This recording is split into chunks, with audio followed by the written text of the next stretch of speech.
Hi, I'm Bill, and recently more and more people have been coming to me to suggest that perhaps I have a bit of a golf shoe problem. I don't really see it.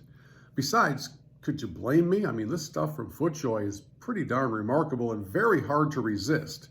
In the moments ahead, we'll showcase for you what's coming your way in 2023 from FootJoy, but please be warned that after you see the new lineup, you too may very well have friends coming to you suggesting you have a bit of a problem. You've been warned.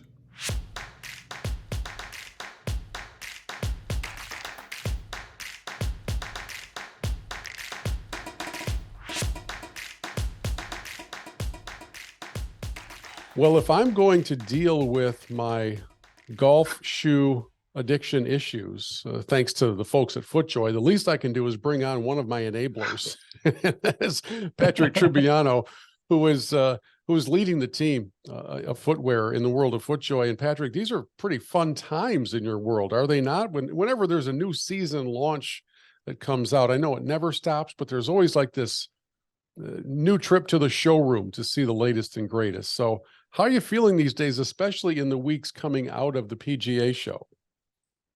Yeah, no, I think you make a good point. Never stops.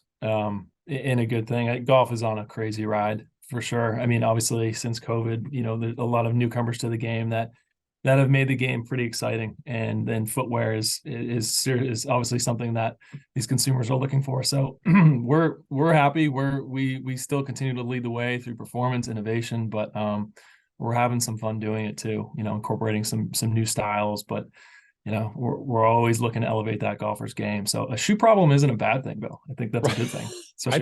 I don't feel like it's something that needs to be addressed. I just need more No, not at all. storage. That's all. I've been around a little bit longer than you on this planet, so I can remember a time when everybody wanted the golf shoes that they saw from the professionals, and those shoes were heavy. They were thick leather. They often had the flaps on the top of them, whatever you call them. And we have come a long way, baby, as the phrase goes, because now we've gotten light and waterproof, and sometimes so light that you don't even remember that you have a golf shoe on. Can you kind of walk us through some of that progression to where we are now? Yeah, of course. Yeah, no, you're right. The golf shoes of the past have certainly been heavier, and I think we pride ourselves on just continuing to evolve and to become, more in tune with the golfer wants. And, lightweight, comfort, stability, those are three pillars that we always look to innovate. We always look to incorporate into our footwear. So even, what FootJoy stands for the most and the backbone of our brand is classic golf. We're celebrating our 100th year. It's a centennial of FootJoy, and to be doing it still with our Premier Series being the number one on tour, it is an evolution of where golf has been. Pays homage to that authentically, but as you mentioned, it's lighter weight, it's out of the box comfort. So there's no more, I got to wear these around the house for 3 days, make sure I get the creases in there, my foot molded to it.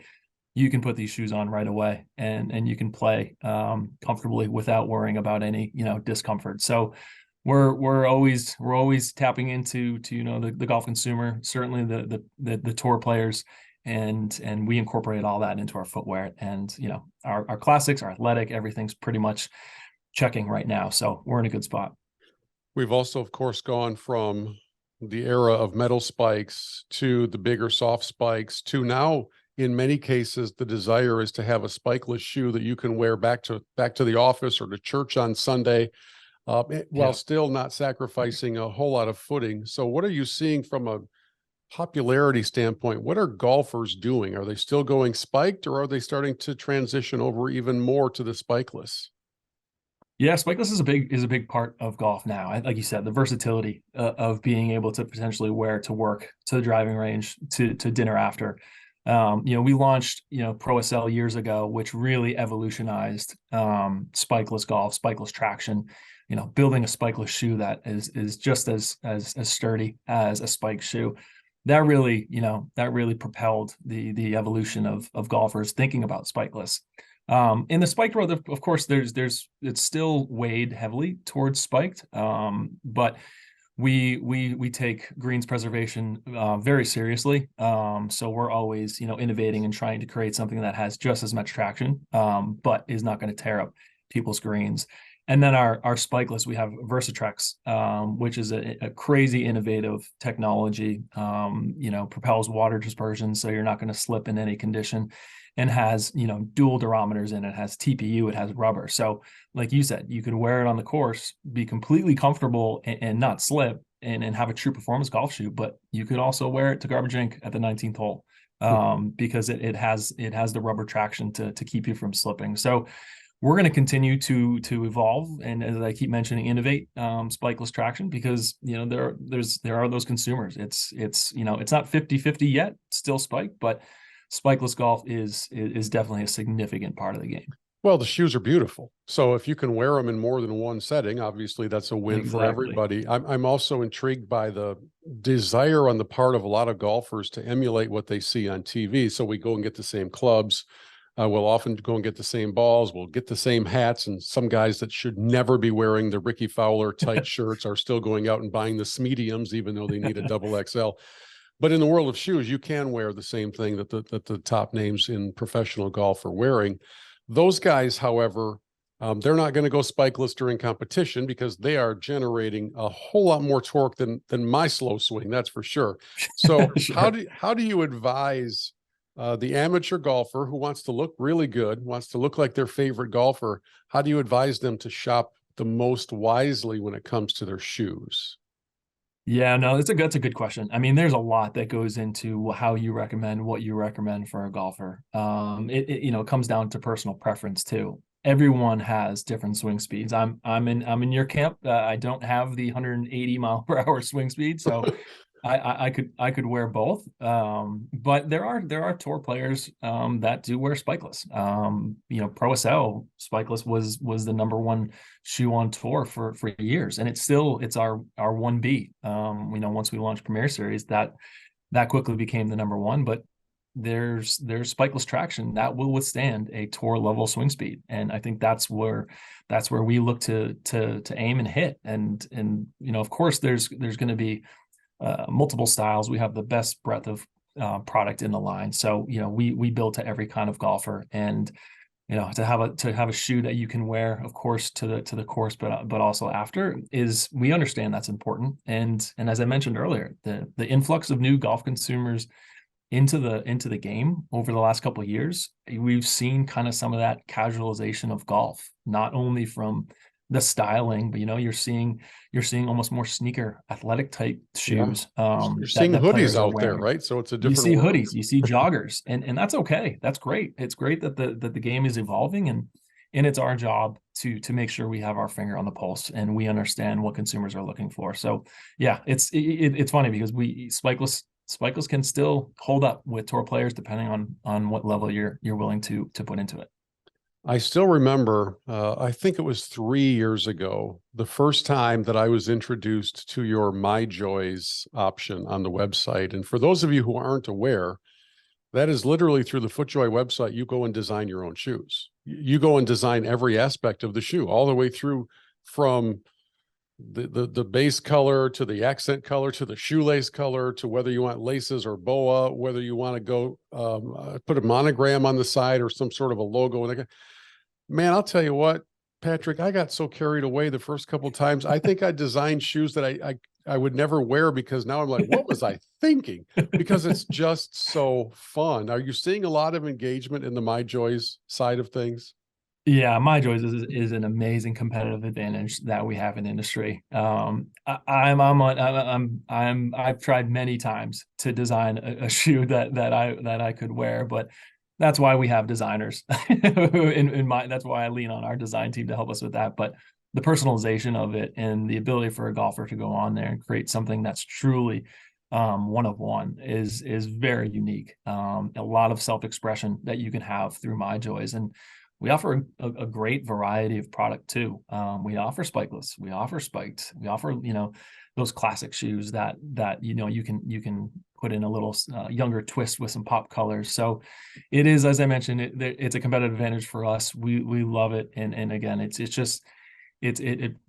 it brings on kind of that inclusivity of, bringing more golfers into the game and allowing them to be, self-expressive in what they wear. So we're proud of it, and we'll continue to offer some fun patterns and prints, and hopefully you can design something someday, Bill, that that you can be proud of and can put on your feet and wear. I have since then, but I'm just the beginning. I got a little carried away. It's like you give the kid the full set of paints, and they get out of control. Last question I have for you is a feature that I think is going to roll out more in full next season, but by way of preview. One of the challenges that I've always had, especially as I get a bit older and my feet change in size and shape. I used to be a 12 all the time. And then I started going through these different iterations where I was guessing, am I an 11 wide? Am I a double wide? Am I a 10 and a half double wide? What is happening to my feet? And in Orlando, and I wish we'd have captured some video of it, but in Orlando, I stood on a little platform. I just stood on this little platform about the size of a bathroom scale, and all of a sudden a 3D rendering of my foot appeared on the screen, along with my exact size, 11 and a half wide, and all of these different wireframe version. And then it was emailed to me. So I have my foot now in all these different forms, and I don't have to guess anymore. Can you give our audience just a little bit of a feel for what's coming by way of helping get that fit down perfectly? Fit is so important. And we're really going to start storytelling a bit more on that experience that you had. It's almost like a tour level fit experience you went through, right? Where it takes just a few seconds and you get every 3D dimension of your foot. So what we're trying to do is really just educate consumers on what shape their feet are, how high is their arch, how wide are their feet, just to give them as much information as possible to pick the right shoe. At the end of the day, fit is preference too. So some golfers may like a larger shoe, and they tie them tight, and that's just how they always been. That's okay. Some golfers like a tight shoe, and you think of like hockey players when they downsize 2 sizes. That's okay too. What our mission is we really want to highlight fit as shoes as equipment, because they are footwear. Golf footwear is equipment. It's no different than a club or a ball. It's a piece of equipment that helps you better your game. So if we can educate consumers on the different variations of their feet, making sure they understand what's going on when they're putting a shoe on, and what they might help, what we have as a solution within our footwear portfolio to help them, that's great. Because it's funny, a lot of people don't know this, but most people have 2 different size feet, and it's great to see the reaction of people when they get on there and like, I have a size 9 left and a 10 right, like never knew that.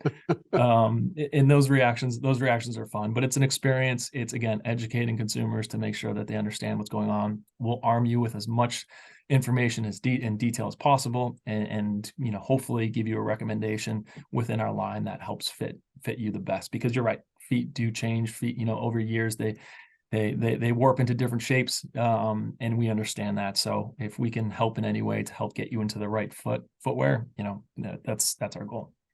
Well, Patrick, you are young enough that I feel like I can tell you this by way of warning. As you get older, everything changes. Hairline, everything hurts, everything. So, and then of course your feet are part of that. So, well, hey, I'm not that young. I'm 41 with 3 kids and a bad back. So I'm not buying it. I'm just not buying it. And just for the record, just so I can pass this along to all those who are concerned, you're telling me that my FootJoy shoe addiction is perfectly healthy. Is that correct? Not only healthy, but it's recommended. It's recommended. Good. Hey, thanks for the peek behind the curtain.